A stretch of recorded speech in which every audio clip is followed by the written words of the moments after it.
This episode of the Things of That Nature podcast is brought to you by Bright Day Cleaning. Based out of Denver, Colorado, we make every day a bright day. You're listening to the Things of That Nature podcast. Coming to you from Denver, the Mile High City, is me, your host, Rockshana. I invite you to join me for truly honest, passionate, and fun talks that motivate, invigorate, and maybe inspire. When you're ready in the Mile High, the sky's the limit. Everything and anything goes. So let's start talking about things of that nature. Hello, everyone, and thanks for tuning into this week's episode of the Things of That Nature podcast. I'm your host, Rockshana, and today I have a guest with me that's very talented. He writes music, he sings his own music, he plays it all. I mean, he's like a one-man band. Maybe there's other band members, but we will find out. Today we have Bill Abernathy. Hello, Bill. Well, good morning and hello, Rockshana. How are you today? I'm doing well. How are you? Just living the dream here in Kansas City. I've got a beautiful day. The sun is shining, the birds are out, so life is good. Oh, that does sound like a beautiful day.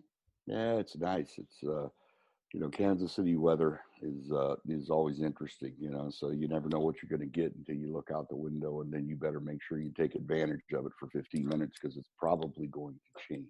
So I'm looking forward to today. I'm going to go spend a little time down in the city market today in Kansas City and pick up my basics, my staples that I have every week. So I'm looking forward to it. It's always a good time. What are your basics for every week? Well, I've always said that I should be a bear because I really like fruits and berries, for example. And so this is a great time of the year for really fresh, good blueberries and blackberries and raspberries and strawberries. So I'm sure that I will bring home more of those than I will eat over the course of the week. But I hate that feeling when you want something and you don't have it, So I'll do that. And then there's a lot of local vendors. I've actually lived in the Kansas City market, and there's a lot of local vendors that I have relationships with, people that I've met over the years. And so it's always good to touch base and have a chat with them. So I always look forward to my Saturdays and Sundays. Sounds fun. Now you've made me just want a fruit salad. Never a bad choice, right? Never a bad choice. So, Bill, as a singer, what inspired that? Like, where's the beginning? A long time ago, I guess. I was actually thinking about this just the other day. I'm putting together the tunes and the new stuff for our next project, and I ran across a song that I had written way back in the day. So so it started when I was just a little kid, and I was raised in a very musical family. My brother, who was 9 years older than me, used to have these jam sessions. He had a bunch of friends that were very much into the music of the 60s. And, back in the day with the beatniks, and the true hippies, and, in the day when you'd go to hear people play and nobody would clap, they would all just snap their fingers, which I always thought was really cool. But he would have these jam sessions at our house. And because I was so young, I had to go to bed. My parents would make me go to bed. And so I would wait until everybody was asleep, and then I'd sneak out of my bedroom and go downstairs and listen to them. I kind of hid in a corner, kind of in a closet, so that I could listen to them. And I was young, so I wasn't all that sly. So they finally caught me, and they let me sit in and watch them play. And that kind of got me fascinated with playing the guitar and writing music and that kind of thing. Oh, that's a cute story. Sneaking down. Yeah, true story. It's all in the song. And then as I got a little bit older and got to where I could play a little bit, we had the home that we lived in was this great big old house that sat on the backyard kind of sloped down to a creek, and along that creek were these willow trees, these great big beautiful willow trees, and that's really where the title of the tune came from. I called the place Willow Creek, and I used to sit underneath those willow trees and learn how to play music. And I try to figure out this song or figure out that song, and that's really where that all started. And it's kind of fun to go back and reminisce about those days. So that's kind of where it all started. And then from there, I think a lot of folks did similar things. So when you're in school, you you sing in all the school stuff, the choirs and all the little groups and all that. Also during that time, I was playing some of my own stuff and then a bunch of covers all around Kansas City at different places. So as I mentioned, my brother was kind of into the scene, and he used to drag me around, take me around to the different coffee shops and the different little small concert venues to hear different people play. And I kind of developed a relationship with some of those places, and I would go and play. When I was in high school, I was playing 2 and 3 nights a week at those places, different places around in the Midwest. And so that kind of evolved into kind of touring during the summers and doing that, and then that kind of evolved into really where it stopped. I always like to say that I have 2 sides of my world. There's a music side and then there's a corporate side. And so I developed when I was about 19, I developed some challenges, some problems, physical problems with my voice, and had to kind of back off of music for a bit. And so went and got a job, and interestingly enough, next month I will be at that job for 43 years. So wow. It took my voice a bit longer to heal than the doctors had projected. And so by that time I had, I'd got married, I had kids, and traveling all over the United States playing music at that time was just not a good choice for me. So I did the corporate thing and did that career. Been very fortunate in that career to rise up, through the ranks, to have a really cool job that I have now. And it gave me the opportunity to have my kids and raise them and be very involved in the things that they do and the things that they did when they were younger, and then all through college and all that. So people always ask me if I have regrets about that, about the decisions that I made at that time. And I was listening to one of your other interviews, one of your other podcasts, and you talked a little about when you were younger and you made some choices, right? You go left or right. I made that choice to kind of lay down music professionally anyway, and do the whole family thing. And I would certainly never regret that, because if I was traveling all over the United States playing, concerts and all that stuff, I would have never had my kids, and I would never had the opportunity to experience their lives and help them along the way. So, yeah.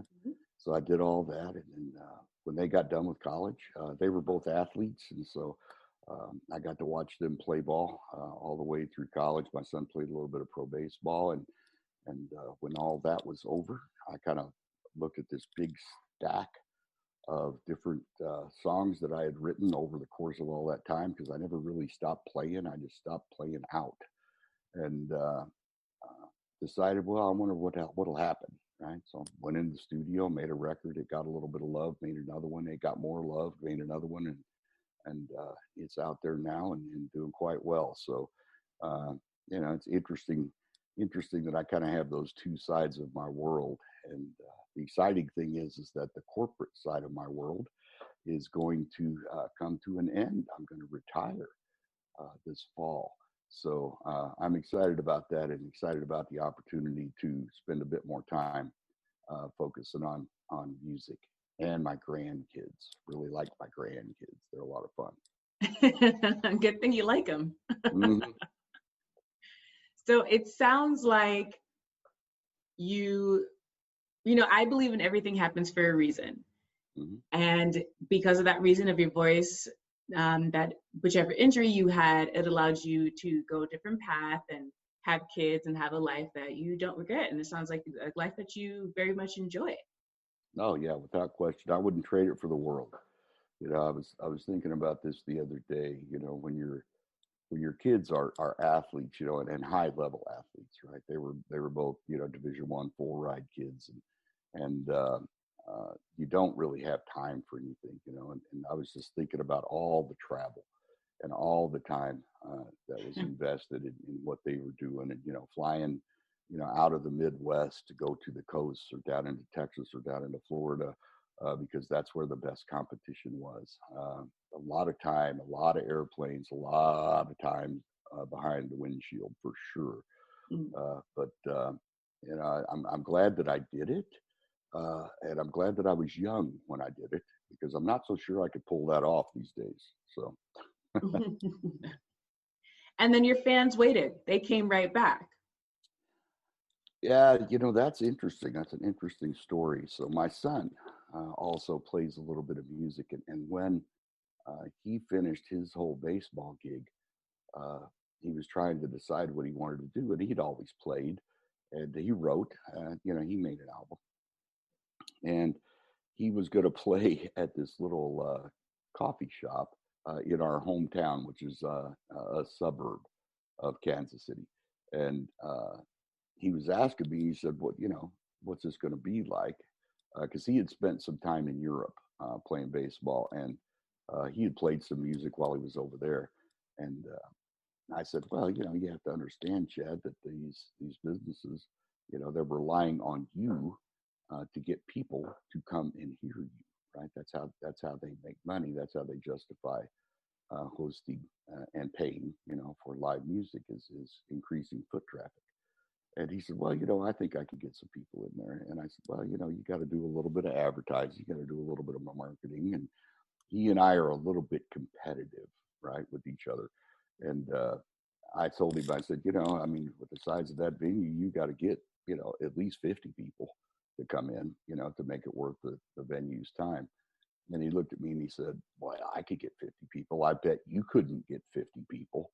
And that was kind of the start, right? So I'm a little competitive with that. And, yeah, he and I did that, and so he did his show, and he drew about 50 people, and then I did a show at the same place the following week, and well, let's just say I won the bet.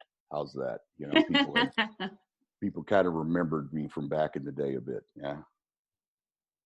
That's funny. That's cute. That's a nice bonding moment I bet you guys had there. Yeah, it continues to this day. It continues to this day, my son and I, with this competition. So, no, it's fun and it's a good thing. And I think competition's healthy. And, we have a good time with it. It's not like it's a, kill each other kind of competition. It's just kind of fun. So, It sounds fun. And I bet it drives him too, especially it being a different industry than playing baseball. yeah, that's where the competition part of him comes from. Yeah. Yeah. Yeah, but he enjoys it. And he enjoys, he's a good writer. Chad's a good writer and a good performer, and he enjoys doing it. So, he's going to kind of follow the path that I'm on right now. Actually, I don't know if you know the music industry much, but there's not a lot of ways to make money unless you really travel and you just tour constantly. And that's not a good lifestyle for him right now. And so he's gonna do the music on the side. He's got his corporate gig that he's doing now that certainly pays all the bills. So it gives you a lot of flexibility. What's your corporate gig that you've been in for 40 years? That's a long time. Yeah, I'm a dinosaur, right? In today's world, nobody stays at their job that long, right? But it's been a great position for me. I work for a large global company, and I've had the opportunity to do travel all over the world with them, and figure out some fun things and develop some fun things and implement some fun things. Essentially, I'm a program manager with them, so you find a new